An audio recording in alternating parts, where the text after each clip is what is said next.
શક્ય બને જ્યારે મજબૂત ડિરેક્ટર હોય અને મજબૂત પ્રોડ્યુસર હોય. હું આ ફિલ્મના director please welcome Dharmesh Patel. અને આ લેવલની ફિલ્મ જેમના નિર્માણમાં બની, આ ફિલ્મના નિર્માતા, ફિલ્મના પ્રોડ્યુસર. અરે વાહ, ઓકે, એ તો ક્યાં છે? બીજી કોઈ લાંબી વાત નથી કરવી. હિતેનભાઈને માઇક્રોફોન આપું કે પછી કાજલને પણ રિક્વેસ્ટ કરીશું 2 શબ્દ આપની સાથે શેર કરે.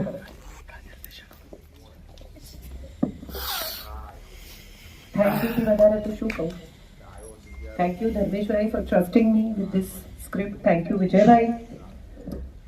બહુ બધા લોકોને આ સ્ક્રિપ્ટ સંભળાવેલી અને લગભગ દરેક માણસે મને એવું કહેલું કે 55-60ની ઉંમરના હીરો હિરોઈન કેવી રીતે ફિલ્મ ચાલશે. ને મને પણ ત્યારે એવું લાગેલું કે કદાચ may be I am wrong in my storytelling. હિતેનને મેં આ સ્ક્રિપ્ટ સંભળાવી અને કહ્યું કે હું કરીશ. એને મેં સાઇનિંગનો ચેક આપ્યો અને મેં કહ્યું કે મને નથી ખબર કોણ આવશે પ્રોડ્યુસર, કોણ આવશે ડિરેક્ટર, પણ આ ફિલ્મ તું કરીશ. એટલે મેં હીરો સાઇન કર્યો અને પછી પ્રોડ્યુસર પાસે ગઈ કે મારી પાસે એક્ટર છે. હું તો બહુ છેલ્લે ટ્રેનમાં ચડી, દિલવાલે દુલ્હનિયાની જેમ આમ હાથ આપીને લઈ લીધી મને એ લોકોએ. હું તો હતી જ નહીં આ ફિલ્મનું કાસ્ટ, પણ thank you so much.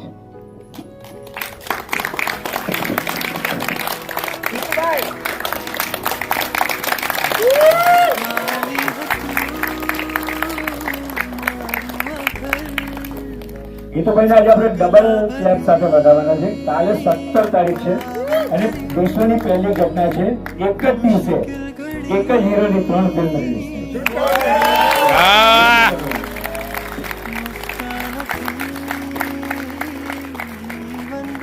Thank you હેતુ. મારા એક ફોનની ઉપર મારી પાછળ આવીને ઉભો રહી ગયો. આજથી ક્રિકેટની સાથે આપણે ઉભા રહેવાનું શરૂ કરીશું ને તો આપણું તાકાત છે ને. થેન્ક યુ કાજલ. મારી જિંદગીમાં કોઈ એક્ટરને મળેલી સૌથી અદ્ભુત ગિફ્ટ કોઈ આપ્યો તો તે મને આ સ્ક્રિપ્ટ આપી.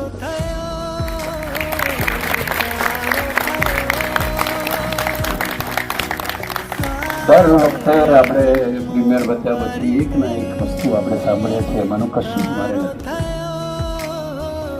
ખાલી એટલું જ કહીશ કે સોશિયલ મીડિયા પર લખતી વખતે આપણે કંજૂસ ના બનીએ, માત્ર સ્ટોરીથી વાત ન ચલાવીએ. દિલ ખોલીને જેટલું વ્યક્ત થાય ને એટલું આપણે કરી લઈએ. એકબીજા માટે વ્યક્ત કરીશું ને તો આપણી તાકાત જે છે એના કરતાં 1000 ગણી વધારે દેખાશે. Thank you very much. Love you all. મારો ડિરેક્ટર ધર્મેશ, એને આશીર્વાદ કે મુંબઈથી એડિટિંગની દુનિયા છોડીને દિગ્દર્શન કરવા માટે અહીંયા આવે છે. આપ સૌના આશીર્વાદથી. અને સૌથી વધારે તારીઓ મને જોઈએ એક એવો જણ કે જે આ ઉંમરની લવ સ્ટોરી માટે છાતી ખોલીને અમારી પાછળ આટલી તાકાતથી ઉભો એ વિજય ચૌહાણ મારો ભાઈ, લીલામોહન પ્રોડક્શન અને કપડું વાતો આપણે બધા મળીને એને વેલકમ કરીએ કે મારી ગુજરાતી સિનેમા ઇન્ડસ્ટ્રીમાં અમે લોકો હૃદયથી તમને વેલકમ કરીએ. Thank you very much. આનાથી વધારે જતા જતા કશુંક હૃદયથી બોલશો ને તો બહુ. Thank you very much. Please गमશે અગર કોઈ પણ સ્પોઇલર બહાર ના નીકળે તો સસ્પેન્સ તમે જાળવી રાખજો. બધાને કહેજો જરૂર કે ફિલ્મ સારી છે, જે લાગ્યું છે એ કહેજો. પણ કેટલાક પાર્ટ જે છે એ મારા ખ્યાલથી કે એટલે સાચવી રાખવા બહુ જરૂરી છે, જેથી બીજી ઓડિયન્સને પણ એ જ ભાવ મળે જે તમને મળ્યા. Thank you. દરેક સ્ક્રિપ્ટની એક કુંડળી હોય છે. ધર્મેશભાઈ, હવે આપણે આ ફિલ્મ એમના ખોળામાં મૂકી દીધી છે. સો ડોન્ટ વરી. જે રીતે વ્યક્ત થવું હોય તે રીતે વ્યક્ત થવું, પણ વ્યક્ત થજો. માત્ર આપણને એક આદત પડી ગઈ છે સોશિયલ મીડિયામાં, સ્ટોરીઝમાં 2 લાઈન ઝીણી વંચાઈએ ને એવી લખીને આપણે આપણી ફરજમાંથી છટકી જઈએ એકબીજાને. એ રીતે ના કરીએ ને આપણે દિલ ફાડીને કોઈ પણ પાય વગર આપણે વ્યક્ત થઈ શકીએ એમ છે. બની શકે એટલું તમે સોશિયલ મીડિયા પર હૃદયથી વ્યક્ત થાવ ને જેટલું થાય એટલું કરો. બસ બીજું કશું નથી જોઈતું. Thank you very much. કાકા તમારી શક્તિ બનીને કશી એક્સપેક્ટેશન વગર જે ઉભો રહ્યો છે, અડધી રાતે મારી જરૂર પર ત્યારે થેન્ક યુ. શૂટ કર્યું છે. પ્લીઝ ફિલ્મનો કોઈ પાર્ટ પોસ્ટ ના કરશો.